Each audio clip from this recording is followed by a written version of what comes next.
So,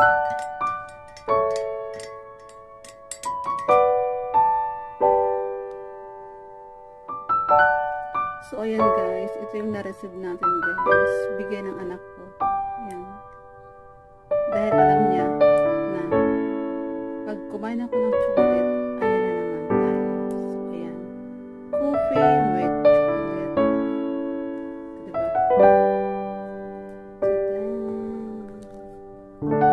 Choco Rebel Bars.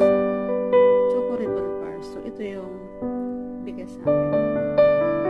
Marami mo nito iyan. Kasi, pag kumakain niya ako ng chocolate guys, meron niyang pinto, diba? Lagi ako nagkapasore throat.